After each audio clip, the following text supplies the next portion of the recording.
ଶଙ୍କର ଆପଣଙ୍କ ଭିତରେ ଲାଜ ଅଛି କି ନାହିଁ? ଲାଜ ଲାଗେ ଆପଣଙ୍କୁ କେବେ?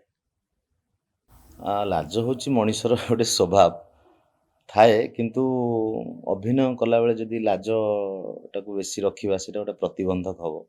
ମତେ ଲାଗେ ଯେମିତି ଆପଣଙ୍କ ପାଖରେ ଲାଜ ନାହିଁ। ମାନେ କାହିଁକି ଲାଗେ? କାହିଁ ଏମିତି ଲାଗେ?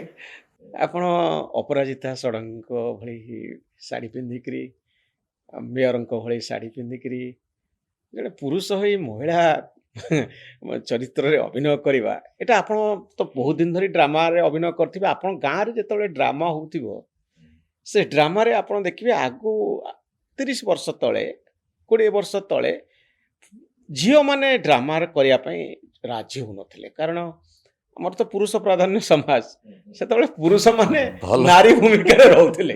ଭଲ ପ୍ରଶ୍ନ ପଚାରିଛନ୍ତି, ହଁ। କିନ୍ତୁ ଆଜିରେ 2024 ଜଣେ ପୁରୁଷ ନାରୀ ଭୂମିକାରେ ଅଭିନୟ କରିବ, ମତେ କାହିଁ ଲାଗେ ଯେ ଆପଣଙ୍କ ମୁହଁରୁ ଲାଜ ଛାଡ଼ି ଯାଇଛି ଶଙ୍କର। ଆ, ଆପଣ ସେଟା କହିପାରନ୍ତି, କିନ୍ତୁ ଏହା ପଛରେ ବି ଆପଣ ଅଛନ୍ତି। ଯେତେବେଳେ ମୁଁ ଏଇ ଚରିତ୍ର ସବୁ ଆସେ, ଆମେ ସେଇ ସମୟରେ ଆମେ 2 ଜଣ ହିଁ କରୁଥାଉ। ତ ବେସିକାଲି ଦେଖାଯାଏ ସେ ଗୋଟେ ଚେହେରା କାହାକୁ କୋଉ ଚେହେରାଟି ସୁଟ୍ କରିବ। ସମସ୍ତେ ଜାଣିଛନ୍ତି ହଁ। ଯେ ପ୍ରଜ୍ଞା ଆଉ ମୁଁ କରୁ। ତ ଯେତେବେଳେ ଧରନ୍ତୁ ପ୍ରତାପ ଷଡ଼ଙ୍ଗୀ ଆଉ ଅପରାଜିତା ମ୍ୟାଡ଼ାମଙ୍କ ଚରିତ୍ର ଆସିବ, ଅବଭିୟସଲି ପ୍ରଜ୍ଞା ପ୍ରତାପ ନନାଙ୍କ ଭଳି ଦେଖାଯିବ ନା ସିଏ ଆଉ ଦେଖାଯିବେ କି ଅପରାଜିତା ମ୍ୟାଡ଼ାମ ଭଳି? ତ ମୋତେ କରିବାକୁ ପଡ଼େ। ତ ମୋତେ ପ୍ରଥମେ ସଂକୋଚ ଲାଗିଥିଲା ଯେ ମୁଁ ଗୋଟେ ଛୋଟ ପିଲା ନୁହଁ, ମୁଁ ଗୋଟେ ପୁରୁଷ, ପୁଣି ମୋତେ ଏଇଟା କରିବାକୁ ପଡ଼ିବ। କିନ୍ତୁ ଆମକୁ ଅଭିନୟରେ ପଢ଼ା ଯାଇଛି ଯେ ଏଇଟା ଗୋଟେ ପାର୍ଟ। ଯେତେବେଳେ ଆମେ ଜଣକୁ ଅନୁକରଣ କରୁ, ଇମିଟେସନ୍ କରୁ, ତ ତାର ବେଶଭୂଷା ନିହାତି ଦରକାର। ସେ ଦୃଷ୍ଟିରୁ ମୋତେ କରିବାକୁ ପଡ଼େ। ଆଉ ଗୋଟେ ପାର୍ଟରେ ମୁଁ ରିଲାକ୍ସ ରହେ।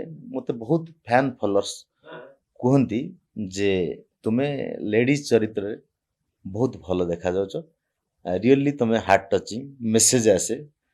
ସାଙ୍ଗସାଥୀଙ୍କ କଥା ଛାଡ଼ିଲେ ବି ମୋତେ ମାନେ ଫ୍ୟାନ୍ ମାନେ ବି କହନ୍ତି ତୁମେ ବହୁତ ବଢ଼ିଆ କରୁଛ, ଭଲ ଦେଖାଯାଉଛ।